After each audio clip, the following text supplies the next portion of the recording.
আসসালামু আলাইকুম। Kosovo embassy থেকে নতুন একটা আপডেট জারি করা হয়েছে। নতুন একটা নোটিশ জারি করা হয়েছে। এই নোটিশের মধ্যে যা আছে এই ভিডিওর মধ্যে উল্লেখ করা হবে।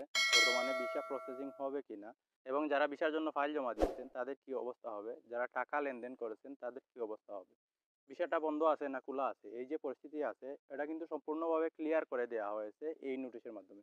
তো মূল ভিডিওতে যাওয়ার আগে আপনাদের বলে নেই, এরকম ইনফরমেটিভ ভিডিও কিন্তু আমার চ্যানেলে প্রতিদিনই আপলোড হচ্ছে। আপনারা যদি মিস না করেছেন তাহলে অবশ্যই চ্যানেলটিকে সাবস্ক্রাইব করে রেখে দিন। ফিরছি ইন্ট্রো ফর।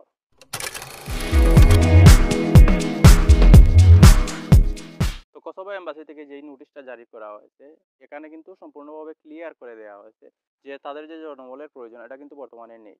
এর জন্য কিন্তু বর্তমানে বিষয়টা স্থগিত রাখা হয়েছে, মানে নতুন কোনো বিষয়ের কার্যক্রম হবে না। মানে আপনি আবেদনও করতে পারবেন না, আবেদন কোনো রকম গ্রহণ করা হবে না। আর যেটা জানানো হয়েছে সেটা হচ্ছে যে যারা ফাইল জমা দিয়েছেন, পাসপোর্ট জমা দিয়েছেন, তাদেরকে নির্দিষ্ট সময়ে এম্বাসি থেকে ডাকা হবে, এম্বাসি থেকে কল করা হবে অথবা মেল করা হবে। নির্দিষ্ট সময়ে যে কোনো প্রয়োজনে আপনাকে কল করা হবে, তারপরেই কিন্তু আপনাকে সাড়া দিতে হবে। তার আগে যদি আপনি এম্বাসিতে গিয়ে কোনো রকম হাঁটাহাঁটি করেন অথবা এজেন্সিতে হাঁটাহাঁটি করেন, কোনো রকম ফায়দা হচ্ছে না অথবা কোনো রকম লাভ হচ্ছে না।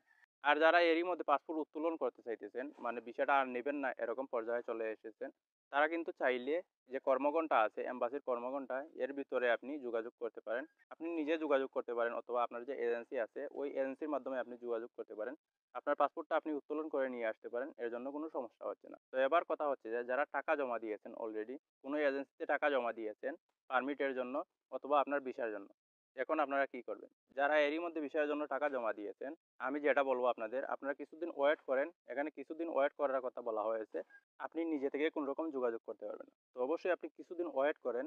অবশ্যই ভিসা দেবে, এম্বাসি থেকে ভিসা দেবে। তাদের কিন্তু লোকের প্রয়োজন। আমি যতটুকু জানতে পেরেছি তাদের লোকের প্রয়োজন। যে বিষয়টা হচ্ছে এখানে, তাদের যে লোকবল আছে এটা ঘাটতি থাকার কারণে কিন্তু বর্তমানে এম্বাসির যে কার্যক্রম এটা আর এগিয়ে নিয়ে যাওয়া সম্ভব হচ্ছে না। এর জন্য কিন্তু এটা স্থগিত রাখা হয়েছে। এটা কিন্তু কিছুদিনের জন্য না। এখানে যে বিষয়টা উল্লেখ করা হয়েছে কয়েক মাস যেতে পারে, অনির্দিষ্টকালের জন্য। নির্দিষ্ট করে কিছু বলা হয়নি। তো অবশ্যই আপনাকে কিছুদিন ওয়েট করতে হবে। আর যারা বর্তমানে এজেন্সিতে পারমিটের জন্য ফাইল জমা দিয়েছেন অথবা টাকা জমা দিয়েছেন তাদের ক্ষেত্রে আমার পরামর্শ হচ্ছে আপনারা কিছুদিন ধৈর্য ধরেন। বর্তমানে পারমিট নিয়ে আসলে কিন্তু পারমিটটা আপনি অনলাইন করতে পারবেন না এবং আপনি কোনো রকম ভিসাও পাবেন না। কোনো রকম কার্যক্রম আপনি এগিয়ে নিয়ে যেতে পারবেন না। যেটা হচ্ছে বিষয়, আপনি যদি পারমিটের জন্য আবেদন করেন তাহলে কিন্তু পারমিটটা সহজেই পেয়ে যাবেন। পারমিটের ক্ষেত্রে কিন্তু বর্তমানে কোনো রকম বাধা নেই। আপনি পারমিটটা সহজেই পেয়ে যাবেন। তবে পারমিট পাওয়ার পর যে প্রসেসিংগুলো আছে এগুলো কিন্তু আপনি আর করতে পারবেন না। এগুলো সাময়িকভাবে বন্ধ রাখা হয়েছে কয়েক মাসের জন্য। তো এই হচ্ছে আপনাদের ক্ষেত্রে আমার পরামর্শ। আপনারা কোনো রকম পারমিট নিয়ে আসবেন না। অযথা টাকা খরচ করে দেখা যাচ্ছে একসময় পারমিটের মেয়াদটা শেষ হয়ে যাবে, আপনি আর ভিসা নিতে পারবেন না। তো এই টাকাটা শুধু আপনার লোকসান গুণে লাভ কি? তো যেই নোটিশটা আছে এটা আমি স্ক্রিনে যোগ করে দেওয়ার চেষ্টা করব। আপনারা সরাসরি দেখতে পারবেন অথবা কসোভো এম্বাসি ঢাকার যে পেজটা আছে, ফেসবুক পেজটা আছে, ওইখানে গিয়ে আপনারা সরাসরি ভিজিট করে দেখতে পারেন যে নোটিশটা টাঙানো হয়েছে অথবা যেই নোটিশটা জারি করা হয়েছে ওটা কিন্তু আপনারা বাংলায় ট্রান্সলেট করে দেখতে পারেন। তো এখানে মোট কথা হচ্ছে এম্বাসি বন্ধ, কোনো রকম কার্যক্রম চালানো হচ্ছে না। আপনি পাসপোর্ট নিয়ে আসতে চাইলে নিয়ে আসতে পারেন। এম্বাসি কিন্তু নির্দিষ্ট গতিতে চলতে থাকবে।